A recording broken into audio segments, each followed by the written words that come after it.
नमस्कार दोस्तों। जी हाँ, हम लोग फिर एक बार आपके साथ मिलने के लिए आ गए हैं और हम लोग के पास एक बेहतरीन टॉपिक है जिसके साथ हम लोग फार्माकोलॉजी को ऐसे नस्ते नाबूद करते हुए आगे बढ़ जाएंगे। वो है ऑटोनोमिक नर्वस सिस्टम। किसी भाई ने हमें कमेंट किया था कि फार्माकोलॉजी के ऊपर डिस्कशन करना है। Pharmacology the most important topic, बहुत ही बेहतरीन टॉपिक है। हम लोग को नर्सेट के लिए स्पेशली हम लोग को चाहिए फार्माकोलॉजी। और हम लोग जो वार्ड में ड्यूटी करते हैं, इसका साइड इफेक्ट क्या होता है, उसका इंडिकेशन कौन सी केसेस में देते हैं, और ड्रग इंट्रैक्शन, किस ड्रग के साथ किस ड्रग देने से क्या साइड इफेक्ट होता है, उसको पढ़ने से पहले हम लोग को पहले एनाटॉमी के ऊपर फोकस करना पड़ेगा। तो उससे को पढ़ने के लिए हम लोग का सब चीज कहाँ पे होता है, ड्रग्स जो होता है एक्टिंग करता है सेंट्रल नर्वस सिस्टम पे। तो सेंट्रल नर्वस सिस्टम के बारे में हम लोग को डिटेल्स पढ़ना है। डिटेल्स पढ़ने के बाद हम लोग एक एक ड्रग को धीरे धीरे पढ़ना शुरू करेंगे। जो नर्सिंग फील्ड में फार्माकोलॉजी बहुत वीक होते हैं, इसलिए हम लोग पहले उसको शुरू करेंगे ऑटोनोमिक नर्वस सिस्टम से। हम लोग को सबको पता है सेंट्रल नर्वस सिस्टम। तो सेंट्रल नर्वस सिस्टम का दो पार्ट होता है। एक पार्ट होता है क्या, नर्वस सिस्टम का दो पार्ट होता है, एक होता है सेंट्रल नर्वस सिस्टम, एक होता है पेरिफेरल नर्वस सिस्टम। तो सेंट्रल नर्वस सिस्टम के under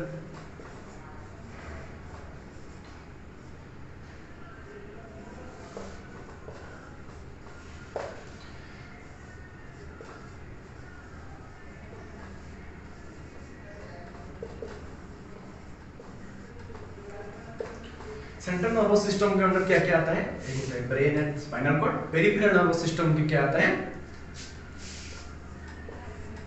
autonomic nervous system and somatic nervous system. तो ऑटोनोमिक नर्वस सिस्टम जो होता है वो इंडिपेंडेंट होता है, उसका कुछ भी काम सेंट्रल नर्वस सिस्टम के साथ नहीं होता है।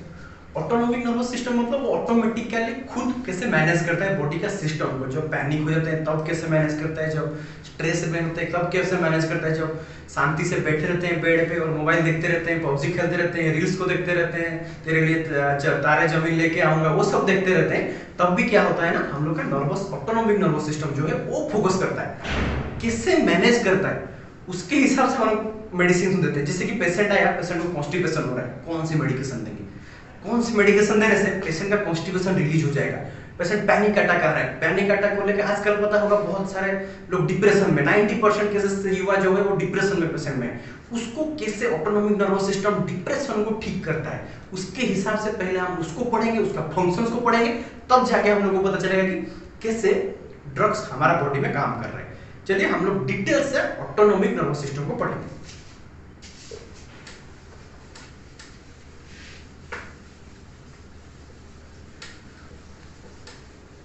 तो ऑटोनोमिक नर्वस सिस्टम को और क्या बोलते हैं, वेजिटेटिव नर्वस सिस्टम।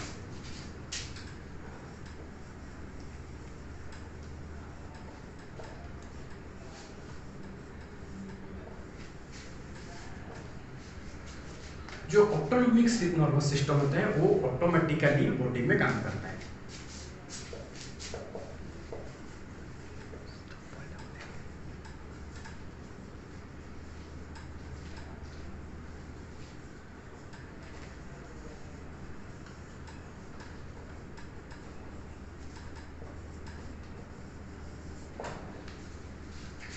ये कौन सी हमें हार्ट को कंट्रोल करता है, रेस्पिरेटरी सिस्टम को कंट्रोल करता है, हमारा यूरिनरी सिस्टम को कंट्रोल करता है, रिप्रोडक्टिव सिस्टम को कंट्रोल करता है। हर चीज को ये फोकस करके हम लोग को बॉडी में जब सिचुएशन आते हैं उसको मैनेज करता है। कौन मैनेज करता है, ऑटोनोमिक नर्वस सिस्टम।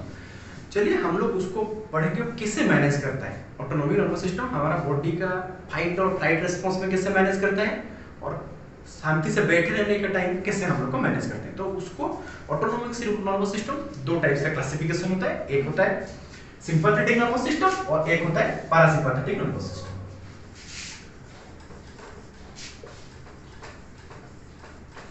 तो पहला क्या, सिंपैथेटिक नर्वस सिस्टम, दूसरा क्या है, पैरासिम्पैथेटिक नर्वस सिस्टम।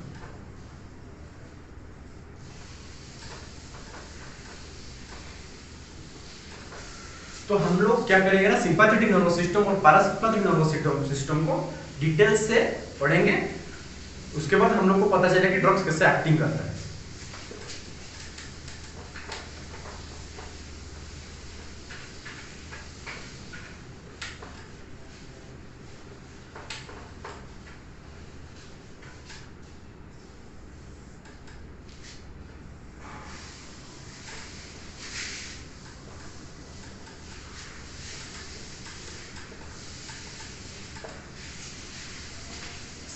हम लोग डिटेल से सिंपैथेटिक और पैरासिम्पैथेटिक डिफरेंशिएट करके पढ़ने से पहले हम लोग क्या करेंगे ना, उसके ऊपर एक कहानी सुन लेते हैं। मतलब आपको इजी बनाने के लिए मैं उसके ऊपर एक मतलब स्टोरी बना के रखा हूँ, जिससे कि आप लोग को समझने के लिए इजी होगा। तो हम लोग क्या था ना, गर्मी का छुट्टी था। जब मैं ये बात बोल रहा हूँ, मैं जब कॉलेज में पढ़ रहा था, जब मैं कॉलेज के टाइम पे था, जब हम लोग का दुर्गा पूजा का छुट्टी हुआ था, तब क्या हुआ था ना, हम लोग का कॉलेज में होता है, हम लोग का कॉलेज का टी शर्ट एक रहता है जिसके पीछे लिखा होता है जैसे कि मेसी, वो सब हम लोग बहुत फुटबॉल खेलते थे, तो इसके ऊपर हम लोग को लिखा होता था। तो हम लोग ऐसे बैग लेके, मैं क्या कर रहा हूँ, दुर्गा पूजा है, घूमने जाएंगे, मार्केट है, बहुत घूमेंगे, मूर्ति देखेंगे, ऐसे करके मैं गाँव में बहुत दिन के बाद जा रहा था। तब क्या हुआ ना, आप लोग को सबको पता है, हम लोग क्या करते हैं, रास्ते में जाते रहते हैं, लड़का तो है, नजर तो इधर उधर जाता है ना। मैं ऐसे मस्ती में ऐसे गाना बजा के, तेरे लिए मैं चांद तारे लाऊंगा, ऐसे गाना गा के धीरे धीरे रास्ता से जा रहा था। तब क्या हुआ, मैं रास्ता से जा रहा था सामने से, तब क्या हुआ ना, सामने से एक सुंदर सी कन्या और एक उनका प्यारा सा कुत्ता, जी नहीं कुत्ता तो आजकल नहीं बोलेंगे, उनको प्यारा सा टॉमी नाम है, कुछ भी नाम दे देते हैं, तो उनका प्यारा सा बच्चा और क्या हुआ ना, सुंदर सी कन्या जो रास्ते में जा रहे थे। मैं सामने से इधर से जा रहा था, वो सामने से इधर से आ रहे थे, मैंने उनको देखा, उसने मुझे देखा, नजर ने नजर को देखा, फिर उनके बीच में बातचीत हुई, नजर में ही बातचीत हो गई। लेकिन ये सब जो उसका कुत्ता था, मतलब टॉमी था, उसको पसंद नहीं आ रहा था। वो मुझे देख रहे थे, मुस्कुरा रहे, मैं उनको देख के मुस्कुरा रहा हूँ। एक है ना दुनिया में सबसे एक मतलब फालतू चीज है, लड़की हंसी तो फंसी, ये एक सबसे मतलब क्या होता है, लड़के लोग फिसल जाते हैं। तो क्या हुआ ना, उसने मुझे देख के हंस दिया, मैंने भी देख के हंस दिया। वो होता है ना, जो जैसे सामने वाला करते हैं, हम लोग ऐसे कर लेते हैं। फिर क्या हुआ ना, मैं उनको तरफ देख रहा हूँ, मैं उसको तरफ देख रहा हूँ, और वो आगे बढ़ रहा है, मैं आगे बढ़ रहा हूँ, मन में लड्डू फूटा वाला सिचुएशन चल रहा है। फिर उसी टाइम पे उसका टॉमी ने क्या किया ना, भौंकना शुरू किया। उसको शायद ये सब पसंद नहीं आया, तो मैं क्या करूं, उस टाइम पे मुझे तो पहले से ही कुत्ता बहुत काटा है, तो मैं और एक बार अभी इसका 7-5 वैक्सीन लेना नहीं चाहता हूं हर टाइम। तो क्या किया, मैंने सोचा या तो फाइट करो नहीं तो फ्लाइट करो। तो क्या कह सकते हैं, ये तो फाइट तो किया वाला सिचुएशन है नहीं, क्योंकि पहला इंप्रेशन है, first impression is the last impression. तो ऐसा नहीं है कि पहली बार लड़की को देखा और उसका कुत्ते को मारा। तो क्या कर सकते हैं, तो अच्छा होगा कि हम इधर से फ्लाइट करते हैं, फिर इंस्टाग्राम में रील शेयर करेंगे, बात करेंगे, बातचीत बढ़ेगा, धीरे धीरे प्यार बढ़ेगा और बातचीत होता रहेगा। तो मैं क्या, भागना शुरू किया, मैं आगे, उसका कुत्ता मेरे पीछे। मैं जब भाग रहा था, तब क्या हुआ ना, मेरा बॉडी में स्ट्रेस हुआ। जब स्ट्रेस हुआ, तब क्या हुआ ना, सिंपैथेटिक नर्वस सिस्टम एक्टिवेट हुआ। तो सिंपैथेटिक नर्वस सिस्टम कब एक्टिवेट हुआ, स्ट्रेस सिचुएशन में, पैनिक सिचुएशन में। तब क्या हुआ, ये क्या हुआ ना, कब एक्टिवेट हुआ, एक्टिवेट इन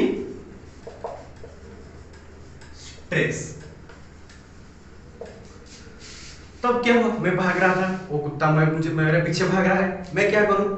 तब क्या हुआ, जब सिंपैथेटिक नर्वस सिस्टम जब एक्टिवेट हुआ, तब मेरा बॉडी में कुछ रिस्पॉन्स हुआ। जब जैसे कि कुत्ता मेरे पीछे भाग रहा है, मैं जा रहा हूं, मेरे जो हार्ट रेट है वो बढ़ गया, कार्डियक आउटपुट जो वो बढ़ गया, मेरा जो आई का जो था, जो छोटा छोटा पत्थर भी था ना बहुत दूर से, वो भी बड़ा दिखने लगा, जो गली का छोटा मोटा रास्ता था वो दूर से बहुत बड़ा दिखाई देने लगा, मेरा जो यूरिन है वो रुक गया, मुझे क्या भूख नहीं लग रहा है। ये सब बहुत सारे चेंजेस हुए।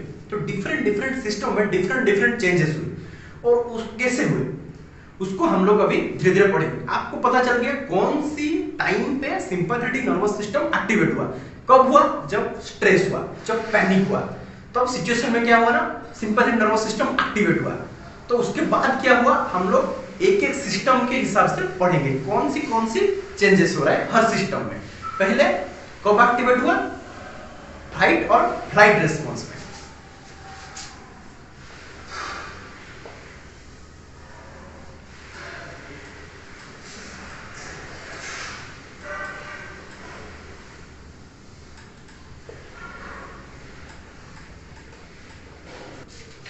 हम लोग क्या देख रहे थे कि सिंपैथेटिक नर्वस सिस्टम को एक्टिवेट हुआ फाइट और फ्लाइट रिस्पांस में। तो फाइट एंड फ्लाइट रिस्पांस के बाद हार्ट में क्या इफेक्ट आता है हम लोग देखते हैं।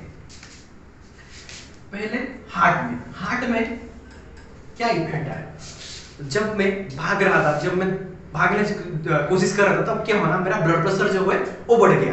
ब्लड प्रेशर बढ़ने के बाद हार्ट का काम क्या होता है, ब्लड प्रेशर जब बढ़ जाता है उसे मैनेज करता है मतलब उसका हार्ट रेट कम हो जाता है।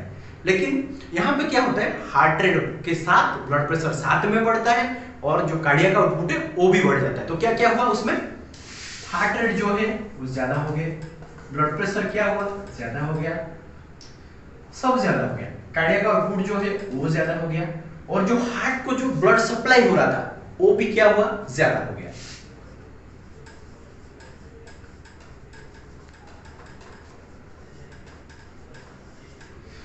और क्या हुआ, हार्ट को ब्लड सप्लाई ज्यादा हुआ। तो कैसे हुआ, हार्ट को क्या हुआ ना, जो पेरीफेरी से मतलब पैर से हो गया, हाथ से हो गया, वो क्या होता है ना, ब्लड जाता है कहां पे जाता है, हार्ट को रिटर्न होता है, वेनस रिटर्न होता है।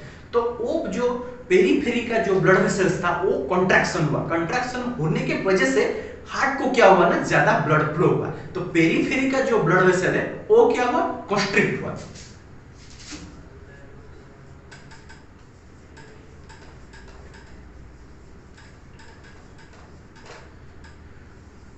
ये क्या हार्ट में हुआ, कौन से सिस्टम में हुआ, सिंपैथेटिक नर्वस सिस्टम में हुआ।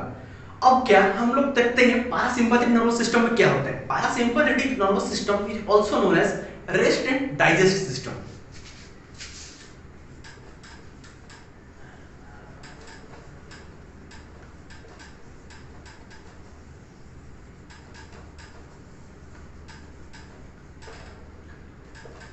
पैरासिम्पैथेटिक नर्वस सिस्टम कब एक्टिवेट होता है, जब हम लोग सोते रहते हैं, कुछ काम नहीं होता है, रील्स को देखने लगते हैं, इधर उधर भागने लगते हैं, उसको मैसेज कर दे, इसको मैसेज कर दे, उसको हाय भेज दे, उसको हेलो भेज दे, ओए ओए तू क्या कर रहा है, मैं अभी बस बैठ के रील्स देख रहा हूँ। रील्स शेयर करते हैं, बहुत कम दोस्त होते हैं ना, रील्स भेजते रहते हैं, हर 5 मिनट में एक रील्स, उसके 5 मिनट में एक रील्स। तो क्या करें, उनका काम कुछ है नहीं, वो क्या करते हैं, rest of digestive system, digest के टाइम पे क्या होता है, पैरासिम्पैथिक नर्वस सिस्टम एक्टिवेट होता है। तब क्या होता है ना, शांति से हम लोग काम बैठे रहते हैं और ये डाइजेस्टिव सिस्टम को ज्यादा फोकस करता है। जैसे कि इधर क्या हुआ, सिंपैथेटिक नर्वस सिस्टम में फाइट और फ्लाइट रिस्पांस में हार्ट का फंक्शन क्या हुआ, सब बढ़ गया, सिर्फ पेरिफेरी का जो ब्लड वेसल था कॉन्स्ट्रिक्शन हुआ। अब हम देखते हैं पैरासिम्पैथेटिक नर्वस सिस्टम में क्या होता है ना, हार्ट को क्या इफेक्ट आता है। अभी क्या हुआ है, जो आदमी है, जो औरत है, वो क्या बैठा है, बैठा है मतलब ब्लड हार्ट रेट कम होता है, ब्लड प्रेशर कम होता है, ब्लड सप्लाई जो होता है, कार्डियक आउटपुट वो भी कम होता है, और जो ब्लड सप्लाई होता है हार्ट को वो कम हो जाता है। तो blood supply to the heart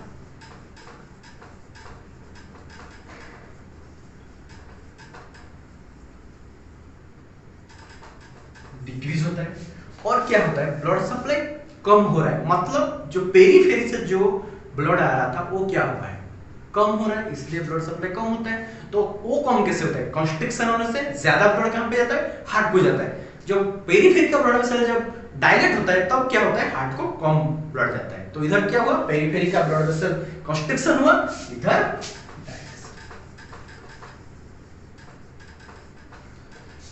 तो बेसिक समझ में आ गया पैरासिम्पैथेटिक नर्वस सिस्टम और सिंपैथेटिक नर्वस सिस्टम में हार्ट को कौन सी इफेक्ट दिखाई दे रहा है।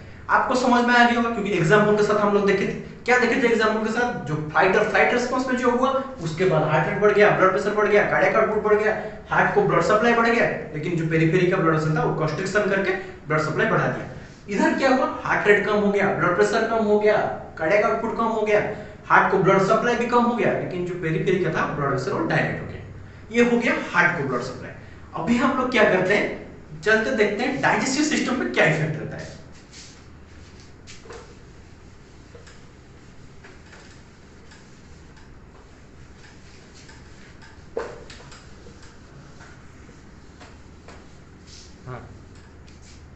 हम लोग क्या देख रहे थे, हम लोग देख रहे थे कि कौन सा, जो हार्ट का जो कैसे फंक्शन करता है, सिंपैथेटिक नर्वस सिस्टम और पैरासिम्पैथेटिक नर्वस सिस्टम करता है। अभी हम लोग देखेंगे डाइजेस्टिव सिस्टम के ऊपर कैसे फोकस करता है। तो डाइजेस्टिव सिस्टम का कैसे फोकस करता है, एक होता है कैटाबोलिक और एक होता है एनाबोलिक।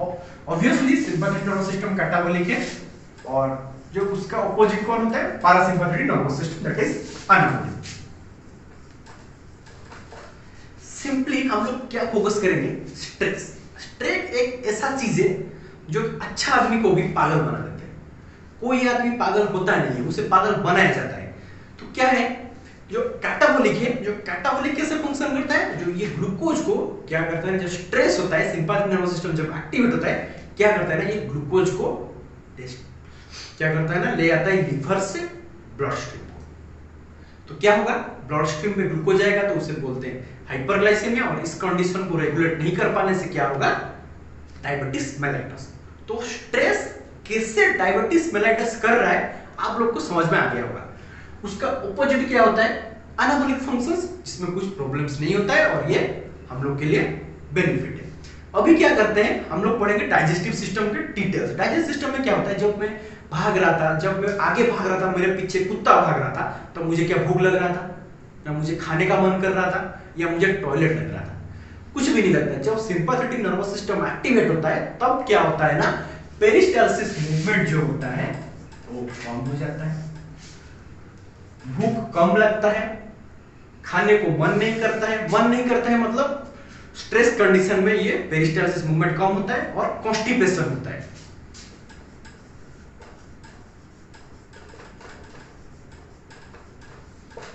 और क्या फंक्शन है इसमें, क्या होता है, इसका ऑपोजिट, पेरिस्टालसिस मूवमेंट बढ़ जाता है, और क्या होता है, डायरिया होता है।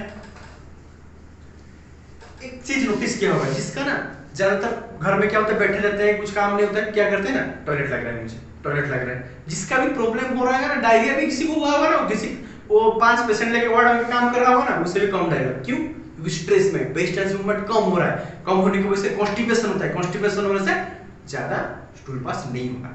तो ये समझ में आ गया डाइजेस्टिव सिस्टम का। अभी हम लोग देखेंगे कौन सा सिस्टम को, रेस्पिरेटरी सिस्टम।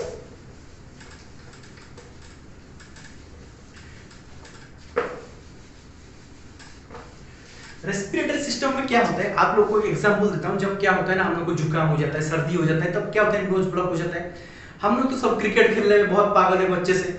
तब क्या होता है ना, जब हम लोग घर में रहते हैं, जब पढ़ाई का टाइम होता है, नोज ब्लॉक लगता है, तो मम्मी क्या बोलती है, ठीक है पढ़ाई मत कर, अभी तेरा नोज ब्लॉक है, तू नहीं कर पाएगा, पढ़ाई नहीं, मन नहीं करता है, इरिटेट लगता है। जब खेलने का टाइम आ जाता है, 4 बज जाता है, दोस्त बुलाने के लिए आ जाता है, चलो भाई क्रिकेट खेलने चलते हैं, तो तब भी थोड़ा थोड़ा दिक्कत होता है। जब एक गेंद बैटिंग कर गया, थोड़ा दौड़ लिया, तब क्या होता है ना, सिंपैथेटिक नर्वस सिस्टम एक्टिवेट होता है। सिंपैथेटिक नर्वस सिस्टम एक्टिवेट होने के बाद क्या होगा, हम लोग का जो रेस्पिरेटरी सिस्टम में जो ब्रोंको जो स्मूथ मसल है, ब्रोंकियल मसल है, वो क्या हो जाएगा ना, डायलेट हो जाएगा।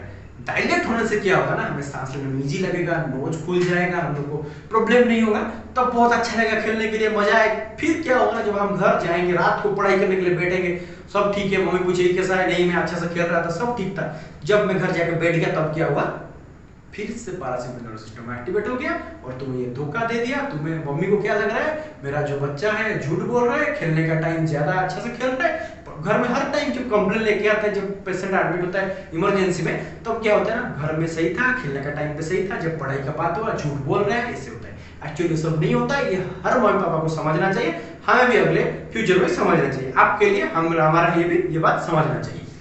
तो ये हो गया रेस्पिरेटरी सिस्टम में क्या हुआ, ब्रोंकोस डायलेट। जो डायलेट हुआ, रेस्पिरेटरी रेट क्या हुआ, बढ़ गया। इसमें क्या हुआ, कॉन्स्ट्रिक्ट हुआ, और रेस्पिरेटरी रेट कम हो गया। आप लोग के समझ में आ गया। अभी हम लोग क्या देखते हैं, कौन सा सिस्टम को ऊपर फोकस करते हैं, यूरिनरी सिस्टम। आप लोग को और एक एग्जांपल देता हूं। हम लोग जब घर में बैठ के बच्चे थे, तब क्या देख रहे थे, शक्तिमान देख रहे थे, सीआईडी देख रहे थे, दया ने कैसे दरवाजा को तोड़ा, कैसे प्रद्युम्न ने सॉल्व किया, और प्रेडिस ने कैसे भूत को देख के डरा, ये सब हम लोग देख रहे थे। तब क्या होता है ना, यूरिनरी का बात सोचिए। यूरिनरी सिस्टम में जब सिंपैथेटिक नर्वस सिस्टम एक्टिव होता है, जब मैं भाग रहा था, मेरे पीछे कुत्ता भाग रहा था, तब मुझे क्या क्या लग रहा था, मुझे यूरिन लग रहा था, नहीं लग रहा था। लेकिन जब हम घर में बैठ के टीवी देखते हैं ना, बार बार क्या होता है ना, हम लोग को क्या लगता है, पानी थोड़ा पी लिया, मुद्रे के लिए जाते हैं, पानी थोड़ा पी लिया, ऐसे प्रॉब्लम होता है। तो क्या होता है ना, 2 मसल होता है, एक होता है डेक्स्ट्रोस्टर मसल, और क्या होता है, इंटरनल स्पिंचर। ये 2 चीज, डेक्स्ट्रोस्टर मसल क्या होता है, कॉन्स्ट्रिक्शन होता है, कब, सिंपैथेटिक नर्वस सिस्टम में। लेकिन इंटरनल स्पिंचर जो होता है वो रिलैक्स नहीं होता है, तो क्या होता है, यूरिन बाहर नहीं आ पाता है। क्या होता है ना, रिटेंशन होके कहां पे रहता है, ब्लैडर में रहता है। उसी केस में क्या होता है ना, यूरिन पास नहीं होता है। लेकिन जब हम घर में बैठे रहते हैं, सोए रहते हैं, रेस्ट एंड डाइजेस्टिव सिस्टम में क्या होता है, टेस्टिकुलर मसल रिलैक्स हो जाता है और ये क्या होता है, ये भी क्या रहता है, ये ओपन हो जाता है। ओपन होने से क्या होगा, ट्रिपलिंग होगा, यूरिन धीरे धीरे नीचे आता है, इसलिए हम लोग को बार बार यूरिनेट लगता है। समझ में आ गया। हम लोग अब देखेंगे क्या, आई मतलब आई में क्या चेंजेस आता है, जो आई बॉल में क्या चेंजेस आता है, प्यूपिल में क्या चेंजेस आता है। आई को सोचिए, जब मैं भाग रहा था, कुत्ता मेरे पीछे भाग रहा था, तब क्या हुआ ना, कुत्ता को मारने के लिए मेरा जो छोटा छोटा पत्थर था ना, दूर से बड़ा दिख रहा था। प्यूपिल क्या हो गया, डायलेट हो गया। कब, sympathetic nervous system. Parasympathetic nervous system में उसका उल्टा होता है, कॉन्स्ट्रिक्शन हो जाता है, हमें बैठ के भी ठीक से दिखाई नहीं देता है। ये हो गया आई का बात। और इससे भी अदर सिस्टम में चेंजेस होता है, जैसे कि रिप्रोडक्टिव सिस्टम हो गया, जैसे कि और क्या सिस्टम हो गया, स्किन में क्या होता है, गुज बम्स होते हैं सिंपैथेटिक नर्वस सिस्टम में एक्टिवेट होने से। और क्या होता है, पाल्पिटेशन हो जाता है। और क्या होता है, स्किन में स्वेटिंग ज्यादा आता है, ये सिंपैथेटिक नर्वस सिस्टम में होता है। और पैरासिम्पैथेटिक नर्वस सिस्टम में क्या होता है, पूरा अपोजिट होता है। ये कौन सा आउटफ्लो होता है, ये जो सिंपैथेटिक नर्वस सिस्टम है वो क्रानियोसैक्रल आउटफ्लो होता है, थोरैकोलुम्बर आउटफ्लो होता है, और ये क्रानियोसैक्रल आउटफ्लो होता है। ये हम लोग का बेसिक डिफरेंस था सिंपैथेटिक नर्वस सिस्टम और पैरासिम्पैथेटिक नर्वस सिस्टम में। और भी सारा बहुत कुछ चीजें हम लोग को फार्माकोलॉजी को समझने के लिए, फॉर एग्जांपल मैं एक बोल रहा हूं, इसको क्या बोलते हैं, और भी नाम है, जैसे कि पैरासिम्पैथेटिक को क्या बोलते हैं, कोलिनर्जिक। तो ये हर इसको, ये कोलिनर्जिक और ये उसका उल्टा है, तो ये क्या है, एंटी कोलिनर्जिक।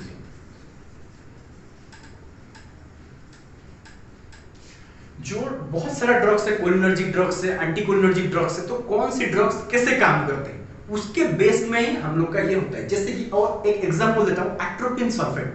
एट्रोपिन सल्फेट कहां के केसेस में देते हैं, ऑर्गेनोफॉस्फोरस पॉइजनिंग और जो भी पॉइजनिंग केस होता है, और ब्राडिकार्डिया केसेस में क्या देते हैं, एट्रोपिन देते हैं। एट्रोपिन किसका जैसा काम करता है, सिंपैथेटिक नर्वस सिस्टम जैसा काम करता है। मतलब जो हार्ट को जो ब्लड सप्लाई कम हो गया, हार्ट रेट कम होता है, तब देते हैं। तब देने से क्या होगा, हार्ट रेट बढ़ जाएगा, ब्लड प्रेशर बढ़ जाएगा, शॉक पेशेंट को मैनेज कर सकते हैं, ऑर्गेनोफॉस्फोरस पॉइजनिंग केसेस को मैनेज कर सकते हैं। कैसे मैनेज करते हैं, सिंपैथेटिक नर्वस सिस्टम में। एट्रोपिन का क्या हुआ, क्या क्या मैंने बोला, सिंपैथेटिक जैसा काम करता है। मतलब वो ड्रग्स देने से क्या होगा, साइड इफेक्ट, प्यूपिल डायलेट हो सकता है, और क्या हो सकता है, हार्ट रेट ज्यादा बढ़ सकता है। तो हम लोग को साइड इफेक्ट और इंडिकेशन, ये चीज दोनों को समझने के बाद हम लोग को जो भी ड्रग्स पढ़ेंगे उसका साइड इफेक्ट हो गया, इंडिकेशन हो गया, कंट्रा इंडिकेशन हो गया, सब समझ में आ जाएगा।